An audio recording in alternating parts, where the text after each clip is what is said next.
The Buddha, having achieved enlightenment, traveled throughout the land of ancient India. His goal was to share his wisdom and free people from their suffering. He walked from village to village, his orange robes billowing in the wind. His presence radiated peace and tranquility. One day, the Buddha arrived in Rajagaha, a bustling city filled with activity. People had heard of his teachings and were eager to listen. A large crowd gathered in the city's central square, their faces a mix of anticipation and curiosity. As the Buddha began to speak, his voice soft yet clear, it carried a sense of calm and wisdom that immediately captured the attention of everyone present. A hush fell over the crowd, as if the very air had stilled to listen. He spoke of compassion, of understanding, and the interconnectedness of all beings. He delved into the impermanence of all things, explaining how everything in life is transient and ever-changing.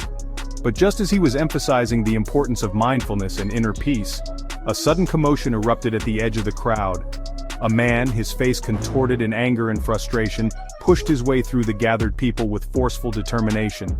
He strode towards the Buddha, his fists clenched tightly, and began shouting insults, his voice filled with rage and bitterness. The crowd gasped in unison, shocked by the man's blatant disrespect and the sudden disruption of the serene atmosphere. The tension in the air was palpable, as everyone waited to see how the Buddha would respond to this unexpected challenge. In the face of such anger, the Buddha remained calm. His demeanor was unshaken, a testament to his inner peace and understanding. He did not react to the insults, nor did he try to silence the man. Instead, he chose to listen, allowing the man to express his fury without interruption. Instead, he met the man's rage with a serene gaze, his expression filled with compassion. The Buddha's eyes reflected a deep understanding of human suffering and anger. The Buddha waited patiently for the man to exhaust his anger. He remained still, his presence a calming force amidst the storm of emotions. When the man finally paused, his chest heaving, the Buddha spoke. His words were measured and kind, carrying the weight of wisdom.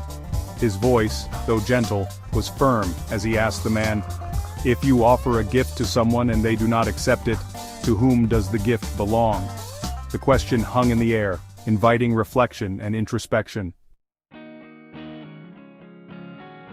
The man, taken aback by the unexpected question, frowned in thought. He had never considered such a perspective before. The question lingered in his mind, challenging his previous understanding of emotions and their impact.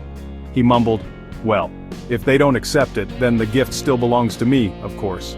His voice was hesitant, as if he was unsure of his own answer. The simplicity of the logic was undeniable, yet it felt profound. The Buddha smiled softly and replied, "And so it is with anger." His words were gentle, yet they carried a weight that seemed to resonate deeply with everyone present. If you offer anger and the other person does not accept it, to whom does the anger return? The Buddha's question hung in the air, inviting introspection and self-reflection. The crowd, who had been watching the exchange with bated breath, seemed to collectively exhale. Their expressions shifted from curiosity to understanding, as if a veil had been lifted from their eyes. A wave of understanding washed over the man's face. He began to see the futility of holding on to anger, realizing it only harmed himself. He realized the truth in the Buddha's words. The wisdom of letting go of anger and embracing compassion became clear to him. His anger, unaccepted, could only fester within him. He understood that by holding on to it, he was only causing himself more pain and suffering. With a newfound sense of clarity, the man bowed his head in respect and quietly joined the crowd, ready to listen and learn.